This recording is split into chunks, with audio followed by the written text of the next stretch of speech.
మొన్న 12వ రోజు ఈ నకరేకల్ పట్టణంలో కోల సైదులు అనే అతను ఇతను టిఫిన్ బండి వ్యాపారం చేస్తుంటాడు. అతను టిఫిన్ బండి మూసేసిన తర్వాత రాత్రి 10 o'clock అక్కడి నుంచి బయలుదేరి వాళ్ళ ఇంటికి వెళ్తున్నప్పుడు మూసీ రోడ్లోని మమతా హాస్పిటల్ దగ్గరికి వెళ్ళేసరికి అక్కడ ఒక ఎర్టిగా కారులో ఒక 6గురు వచ్చేసి అతన్ని బెదిరించి అతని దగ్గర ఉన్న సెల్ ఫోన్ గుంజుకొని వెళ్ళడం జరిగింది. దానిపైన ఈ నకరేకల్ టౌన్ పోలీస్ స్టేషన్లో దరఖాస్తు ఇవ్వడం జరిగింది. అతను దానిపైన వెంటనే కేసు నమోదు చేసి సిఐ రాజశేఖర్ మరియు ఎస్ఐ గోపి అదేవిధంగా లచ్చరెడ్డి మరియు సిబ్బంది వీళ్ళందరూ కలిసి ఎస్పీ గారి ఆదేశానుసారము ఇది సెల్ ఫోన్ స్నాచింగ్ కాబట్టి ఖచ్చితంగా ఎఫర్ట్ చేసి డిటెక్ట్ చేయాలన్న ఉద్దేశంతోనే ఎస్పీ గారు ఆదేశాలు ఇవ్వడం జరిగింది. సారు ఇన్స్ట్రక్షన్స్ మేరకు వెంటనే మా వాళ్ళు ఒక 3 బృందాలకు ఏర్పడి ఖచ్చితంగా పట్టుకోవాలన్న ఉద్దేశంతో ఇన్ఫర్మేషన్ తీయడం జరిగింది. దాంట్లో భాగంగా ఈరోజు మార్నింగ్ వాళ్ళు సూర్యాపేట వైపు నుంచి ఒక ఎర్టిగా కారు వస్తుంది. అది అంతకుముందే మన ఎర్టిగా కారు అన్న విషయం తెలిసి మన వాళ్ళు దాన్ని ఆఫ్ చేయడము, అందులో 4 పెద్దవాళ్ళు అదేవిధంగా 2 బాలులు ఉన్నారు, మొత్తం 6 ఉన్నారు. 6గురిని పట్టుబడి చేసి విచారిస్తే వాళ్ళ దగ్గర 50 మొబైల్స్ దొరకడం జరిగింది. అదేవిధంగా ఎర్టిగా కారు దానికి నెంబర్ ప్లేట్ లేదు. అదేవిధంగా వాళ్ళ దగ్గర సస్పిషియస్గా ఒక ఐరన్ స్క్రూ డ్రైవర్ ఉంటుంది, అది కూడా స్వాధీనపరచుకోవడం జరిగింది.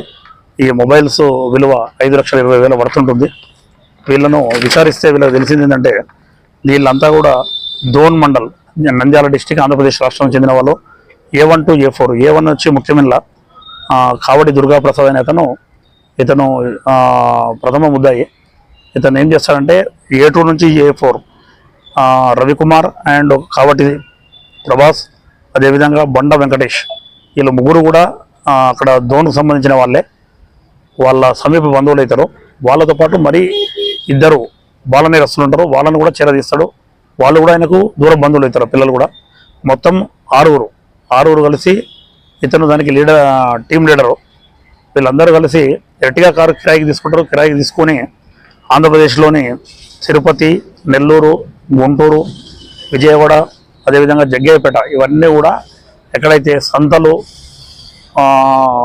శాండీ ప్లేసెస్ అదేవిధంగా బస్టాండ్ల రద్దీ ప్రదేశాలలో వీళ్ళు ఎవరైతే జనాలు ఎక్కువ ఉన్నారో అక్కడ వాళ్ళను అటెన్షన్ డైవర్షన్ చేసి సెల్ ఫోన్ దొంగతనం చేసుడు, లేదంటే జేబులకి వెళ్ళి తీసుకుంటూ ఒంటరిగా వెళ్తున్నప్పుడు వాళ్ళను బెదిరించి అవసరమైతే వాళ్ళను భయపెట్టి వాళ్ళ దగ్గర నుంచి సెల్ ఫోన్ లాక్కెళ్ళడము, ఈ విధంగా చేసుకుంటూ వచ్చి మన దగ్గర నకరేకల్లో కూడా చేయడం జరిగింది.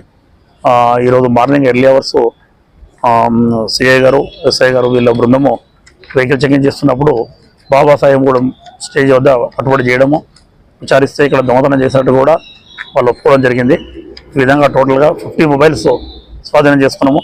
వీళ్ళు హైదరాబాద్లో అమ్ముతున్నామని చెప్పారు. ఎక్కడ అమ్ముతున్నారని చెప్పేసి కూడా తదుపరి విచారణలో సమాచారం సేకరించి ఎవరైతే రిసీవరులో మా ఎస్పీ గారి ఆదేశానుసారము ఆ రిసీవర్ను కూడా అరెస్ట్ చేయాలని చెప్పడం జరిగింది. సారు అతన్ని కూడా ఖచ్చితంగా పట్టుకొని అతన్ని కూడా కేసు నమోదు అతనిపైన కూడా రిమాండ్ చేయడం జరుగుతుంది.